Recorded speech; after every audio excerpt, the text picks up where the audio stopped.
Hi everyone, my name is Zoii Yearwood. And I'm Jada Ward. And this is our first episode of Women in Gridiron. Today we're going to be talking about being a woman in the sports industry and football.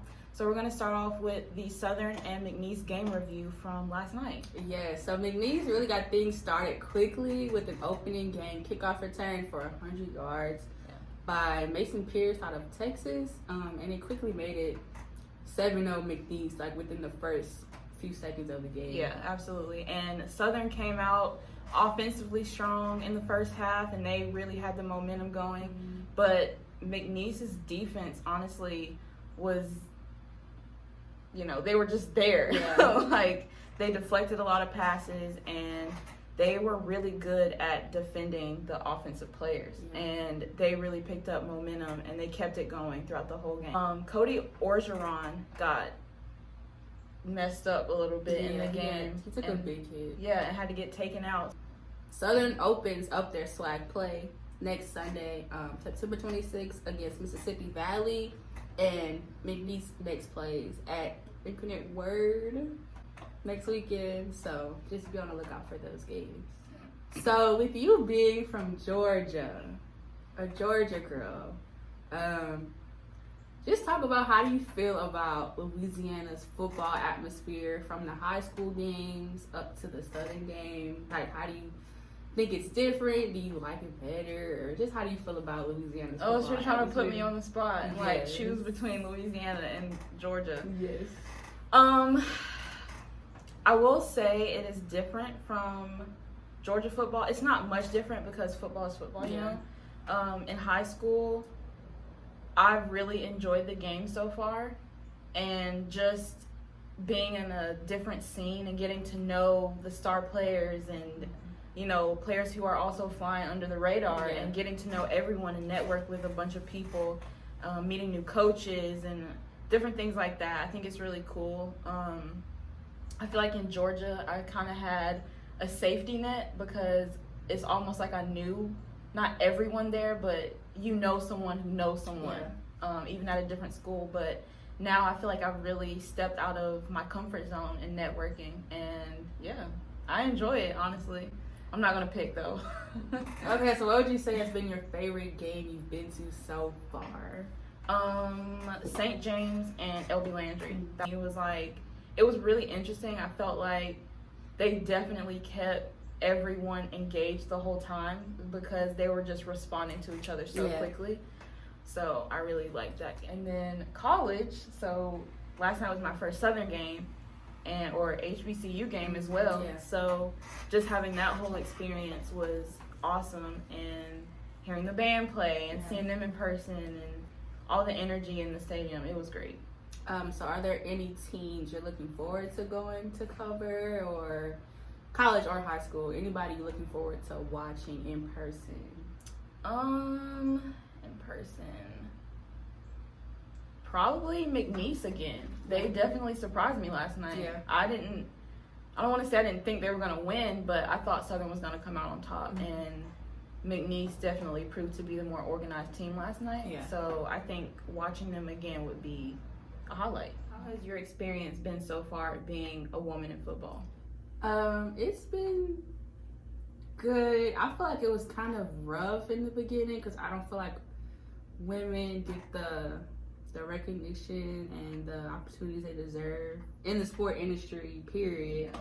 But as I've been working in football, I've met so many great people and connections, and it's so satisfying to see guys that I interview reach the next level and just continue to use football as an outlet to chase their dreams and get out of bad situations in Louisiana. And it's also just opened me to opportunities with the New Orleans Saints, and just things like covering like the Southern game. Last season, that was my first time ever attending a Southern football game, and to be covering it for my first time was really big. And I'm still kind of new to football. I grew up on basketball, so I'm still learning everything about football and all the terms and positions. So I'm still a work in progress, but it's definitely been a great journey. So what about you? Like, how has your experience been so far? in the football industry and just at Gridiron football in general? And where do you see yourself going in the sport industry? Okay. So football to me is everything because growing up, I mean, like you said, you grew up around basketball. Yeah.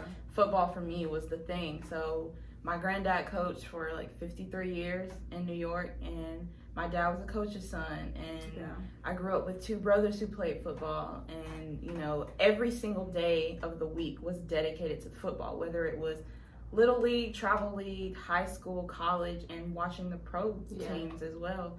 So, I mean, it's been great. In my experience, I feel like I'm carrying on a legacy and continuing that. And I know my family is proud, but I'm also proud of myself.